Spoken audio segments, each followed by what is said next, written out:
Zimbabwean security forces and unidentified gunmen have beaten and harassed dozens of people in a crackdown on the political opposition following a disputed election, Human Rights Watch said Tuesday, while a joint statement by the United States, European Union and others condemned the eruption of violence.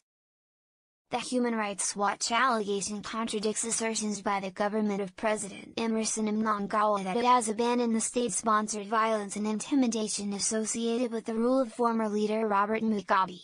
It comes after soldiers last week opened fire on rioters, protesters and bystanders in the capital, Harare, an opposition stronghold. 6 people were killed.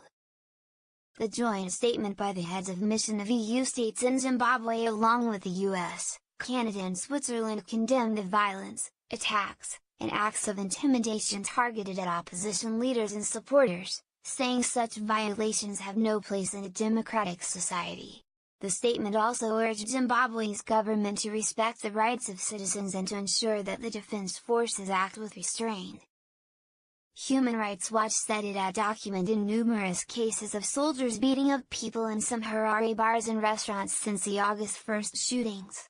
The military accused the people of undermining Mnangagwa because most votes in the capital went to the opposition, the group said. Human Rights Watch also reported a case in which 6 masked men broke into the house of a youth leader of the opposition, beat up some people and abducted 2 men. The masked men put the abducted men in a white double-cab truck and drove them to a secluded place along Masvingo Road. Then beat and kicked them for an hour before releasing them, said the rights group, which documented similar cases elsewhere. Mnangagwa said the street violence last week was regrettable. There is no place for violence in our society, and allegations of further incidents concern us all. Any claims supported by evidence will be examined and investigations are underway as we seek truth and justice, the president tweeted. Sibusiso Moyo, Zimbabwe's foreign affairs minister and a retired army general, denied allegations that soldiers were beating people, reported the Herald, a state-run newspaper. All what we are realizing is that there is a lot of misinformation that is coming out from social media, Moyo told ambassadors and others in Harare on Monday, according to the report. He said the military is a well-trained and very disciplined force that at one point took over the responsibility of policing, a reference to the military takeover in November that led to the resignation of 94-year-old Mugabe after 37 years in power. Also Tuesday, 27 opposition activists who were arrested for allegedly inciting violence in Harare last week were released on bail.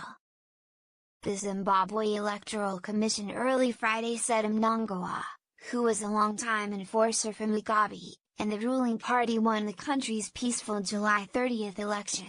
Mnangagwa has urged the opposition to join him in rebuilding the country's shattered economy, but the main opposition party alleges that the election results were rigged.